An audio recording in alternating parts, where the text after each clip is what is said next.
এবারে metal presence কৃষি সংবাদ সুজলা সুফলা।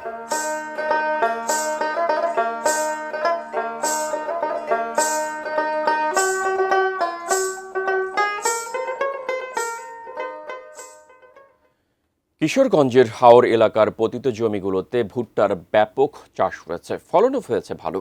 খরচ ও ঝুঁকি কম হওয়ায় হাওরের কৃষকরা দিন দিন ঝুঁকছেন ভুট্টা চাষে। কিশোরগঞ্জ প্রতিনিধি শফিক আদনানের তথ্য ছবিতে ডেস্ক রিপোর্ট। হাওর অঞ্চলে গত কয়েক বছরে বেড়েছে ভুট্টা চাষ। কিশোরগঞ্জের হাওরের ইটনা, মিঠামইন, অষ্টগ্রাম, নেকলি এবং বাজিতপুর উপজেলার হাওরগুলোতে 2007-08 মৌসুমে আবাদ হয়েছিল মাত্র 165 হেক্টর জমিতে। সেখানে চলতি বছর 9,713 হেক্টর জমিতে চাষ হয়েছে ভুট্টা।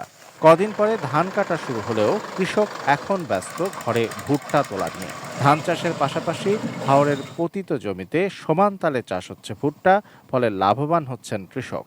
আগে জমিটা করা থাকতো, খালি ধান করতাম, ভুট্টাও করি। প্রতি জমিগুলোর মধ্যে আমরা ভুট্টা চাষ করে অনেকে লাভবান হইতেছে। ধানকে তো মাইর খাইতেছি, ওখান দেখতেছে আমার এলাকা এই ভুট্টা চাষ খুব ভালো হয়ে রইতেছে।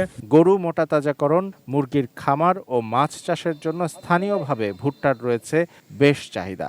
ফিড মিলের মালিকরাও বিভিন্ন আড়ত, এমনকি মাঠ থেকেও কিনে নেন ভুট্টা। তাই কৃষকের ফসল বিক্রি নিয়ে নেই দুশ্চিন্তা।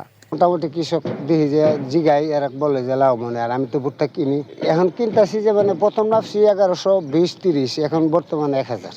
জেলায় এবার 1,23,000 মেট্রিক টন ভুট্টা উৎপাদনের আশা করছে কৃষি বিভাগ, যার মধ্যে হাওর এলাকাতেই 98,000 মেট্রিক টনের বেশি, যার আনুমানিক মূল্য হবে প্রায় 300 কোটি টাকা। ভুট্টা আবাদের ক্ষেত্রে আমরা দেখতে পাচ্ছি যে দিন দিন এর আবাদের পরিমাণ বাড়ছে। ধানের চেয়ে জীবনকাল কম হওয়ার প্রেক্ষিতে আপনার ফসল তোলার ক্ষেত্রে প্রাকৃতিক দুর্যোগের কোনো আশঙ্কা না থাকার জন্য কৃষকরা ভুট্টার আবাদের দিকে ঝুঁকছে। Shamsul Arefin, desk report, ATN news.